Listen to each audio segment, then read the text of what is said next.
Hello నమస్తే, నేను journalist YNR. Andhra Pradesh Telangana రాష్ట్రాలకు సంబంధించిన సినిమా ఇండస్ట్రీకి రాజకీయ నాయకులకు మధ్య సఖ్యత, విభేదాలు, గొడవలు ఇవన్నీ కూడా చాలా సందర్భాల్లో చూస్తున్నాం. ఆంధ్రప్రదేశ్లో వైఎస్ జగన్మోహన్ రెడ్డి అధికారంలో ఉన్న సమయంలో అక్కడ సినిమా హీరోలు బెనిఫిట్ షోల పేరుతో లేకపోతే రిలీజ్ టైంలో రేట్లు పెంచుకోవడానికి సంబంధించిన ఆస్కారాన్ని ఇవ్వకుండా ఆపారు ఆయన. సో రేట్లు పెంచడాన్ని వ్యతిరేకిస్తూ వచ్చారు. పేదవాళ్ళు తక్కువ ధరకి సినిమా చూడాలి కదా అంటూ మాట్లాడుతూ వచ్చారు. ఆ సమయంలో మొత్తం సినిమా ఇండస్ట్రీ జగన్మోహన్ రెడ్డికి వ్యతిరేకంగా బిహేవ్ చేసింది. జగన్మోహన్ రెడ్డిని ఒక విలన్గా పోర్ట్రేట్ చేసింది. జగన్మోహన్ రెడ్డి మళ్ళీ గెలిస్తే సినిమా ఇండస్ట్రీ ఇంకా ఉండదు అనే పరిస్థితిలోకి వెళ్ళిపోయింది. మొత్తం సినిమా ఇండస్ట్రీ అంతా ఒకరు ఇద్దరు కూడా ఎక్స్క్యూజ్ తీసుకోవాల్సిన అవసరం లేకుండా మొత్తం సినిమా ఇండస్ట్రీ అంతా ఆంధ్రప్రదేశ్లో జగన్మోహన్ రెడ్డి సర్కార్కు వ్యతిరేకంగా పనిచేస్తుంది. ఆ సమయంలో జగన్మోహన్ రెడ్డి చెప్పిన మాట, నాకు సినిమా వాళ్ళంటే కోపం లేదు, సినిమా వాళ్ళు వైజాగ్ రావచ్చు, ఇక్కడ పెట్టుబడులు పెట్టవచ్చు, ఇక్కడ షూటింగ్ చేయొచ్చు, ఇక్కడ షూటింగ్ చేస్తే ఇన్సెంటివ్స్ కూడా ఇస్తాం, బట్ బెనిఫిట్ షోల పేరుతో రిలీజ్ టైంలో ఒక వారమో 10 రోజులు వాళ్ళకి టికెట్లకు సంబంధించిన ధర పెంచుకోవడానికి అవకాశం ఇస్తే అది పేదవాళ్ళపైన భారం వేసినట్లు కదా, వాళ్ళ ఫ్యాన్స్ పైనే భారం వేసినట్లు కదా, అది వేయడానికి నేను ఒప్పుకోను అనే విషయాన్ని చెప్తూ వచ్చారు. 100 కోట్లు దాటిన సినిమాలకు సంబంధించి 100 కోట్లకు పైగా బడ్జెట్తో తీసిన సినిమాలకు సంబంధించి అలా పెంచుకోవడానికి అవకాశాన్ని ఇస్తాను అని చెప్పారు. అయితే 100 కోట్లకు సంబంధించిన లెక్కలు మాత్రం ప్రభుత్వానికి సబ్మిట్ చేయాలంటూ చెప్పారు. ఆ రోజు ఆయన్ని వ్యతిరేకిస్తున్న వాళ్ళకు అది తప్పుగా అనిపించవచ్చు, కానీ చాలా శాస్త్రీయంగా కనిపిస్తోంది కదా ఇప్పుడు. ఆ తర్వాత ఇప్పుడు తెలంగాణలో పుష్ప 2 సినిమా రిలీజ్ సందర్భంగా ఒక మహిళ చనిపోయింది, ఇంకో బాబు ప్రాణాలతో పోరాడుతూ ఉన్నాడు, మృత్యుతో పోరాడుతూ ఉన్నాడు. సో ఈ నేపథ్యంలో తెలంగాణ సర్కారు ఈరోజు ఒక కీలకమైన నిర్ణయం తీసుకుంది. తెలంగాణ ముఖ్యమంత్రి రేవంత్ రెడ్డి తాము అధికారంలో ఉన్నన్ని రోజులు తెలంగాణలో బెనిఫిట్ షోలు ఉండవు అంటూ ఒక ప్రకటన చేశారు. టిక్కెట్ల రేట్లు పెంచుకోవడానికి సంబంధించిన ఆస్కారం మేము ఇవ్వము అనే విషయాన్ని చెప్పారు. మీరు వ్యాపారం చేసుకుంటున్నారు, వ్యాపారం ఎంత టికెట్ ఉంటుందో దాన్ని ధర బేస్ చేసుకుని మీరు సినిమాలు తీయండి.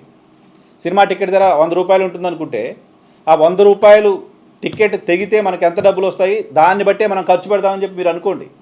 అంతేగాని నేను ఒక 500 కోట్లు ఖర్చు పెట్టాను, సినిమా టికెట్ 5,000కి అమ్ముతాను, అనుమతి ఇవ్వండి అంటే మీరు చేస్తుంది వ్యాపారం, ఎందుకు ఇక్కడ పేదవాళ్ళపైన ఆ భారం వేయాలి అని తెలంగాణ సర్కార్ అనుకుంటుంది, గతంలో జగన్మోహన్ రెడ్డి సర్కార్ అనుకున్నట్టుగా.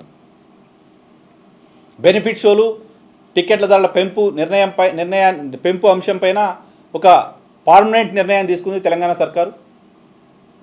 ఇది సినిమా ఇండస్ట్రీకి ఇబ్బంది కలిగించవచ్చు, బట్ ఇది లక్షలాది మంది కోట్లాది మంది ఫ్యాన్స్కి సాంత్వన చేకూర్చే నిర్ణయం. మీ వ్యాపారాల కోసం ఫ్యాన్స్ జేబులు గుల్ల చేసుకోవాల్సిన అవసరం లేదు అని ఒక ప్రజల ప్రభుత్వంగా ఈ నిర్ణయం తీసుకుంది. ఆ నిర్ణయాన్ని సమర్థిద్దాం. బెనిఫిట్ షోల కారణంగా జరుగుతున్న దోపిడీ ఏంటో కూడా చూసాం. ఒక టికెట్ 3,000 రూపాయల, అల్లు అర్జున్ అనే వ్యక్తిని చూడాలని ఒక కుటుంబం, ఇద్దరు పిల్లలు, భార్య భర్త 12,000 రూపాయలు ఖర్చు పెట్టి థియేటర్కి వచ్చి ఓ ప్రాణాన్ని పోగొట్టుకుని ఇంకో ప్రాణాన్ని ఉంటుందో లేదో తెలియని పరిస్థితిలో హాస్పిటల్ చుట్టూ తిరగాల్సిన పరిస్థితి వచ్చింది. ఒక కుటుంబానికి జీవితకాలం వేదన మిగిల్చింది బెనిఫిట్ షో. అన్ని 3,000 రూపాయల టికెట్ అంటే దోపిడీ కదా, నేరుగా దొంగతనం చేయడం కదా, జేబులో చేతులు పెట్టి గుంజేయడం కదా డబ్బులు. సో ఇటువంటి వాటిని రద్దు చేస్తూ ఇటువంటి వాటికి అలో చేయమంటూ తెలంగాణ సర్కార్ తీసుకున్న నిర్ణయం ఖచ్చితంగా ఆహ్వానించదగిందే.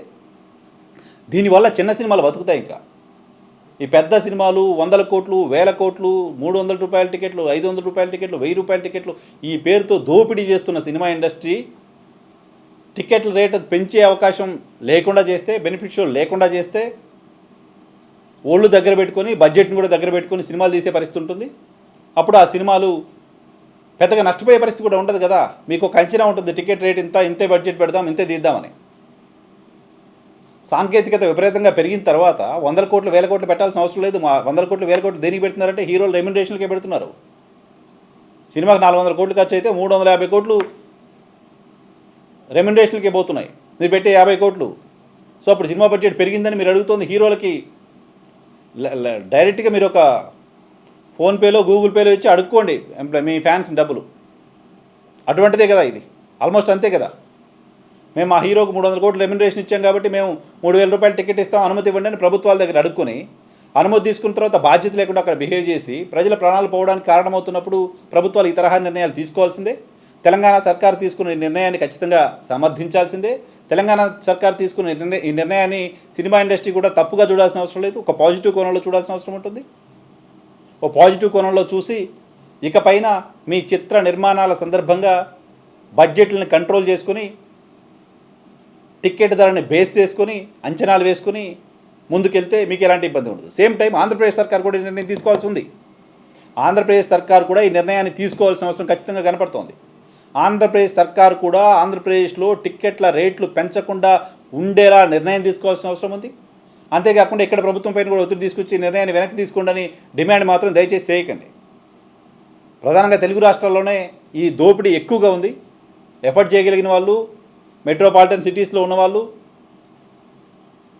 ఎఫర్ట్ చేస్తారు. కింది స్థాయి వాళ్ళు కదా నష్టపోతుంది. ఫ్యాన్స్ అంతా కూడా మాస్ ఫ్యాన్సెస్ అంతా నెలకి 10,000 12,000 సంపాదించే వాళ్ళు ఒక్కరోజు 10,000 ఖర్చు పెట్టి సినిమా చూడాలంటే ఎలా ఉంటుంది? మిమ్మల్ని ఎక్కువ అభిమానించేది కూడా వాళ్ళే కదా, వాళ్ళని దోపిడీ చేస్తున్నారు కదా. కాబట్టి తెలంగాణ సర్కారు తీసుకున్న నిర్ణయాన్ని సినిమా ఇండస్ట్రీ షాకే, ఇది డెఫినెట్గా షాకే. బట్ షాక్గా కాకుండా ఇది ఒక వార్నింగ్గా తీసుకొని, ఇది ఒక మంచి ప్రయత్నంగా తీసుకొని, ఇది ప్రభుత్వం చెప్పిన ఒక మంచి మాటగా తీసుకొని ముందుకెళ్తే సినిమా ఇండస్ట్రీకి, ప్రభుత్వానికి, ప్రజలకి మంచిగా ఉంటుంది.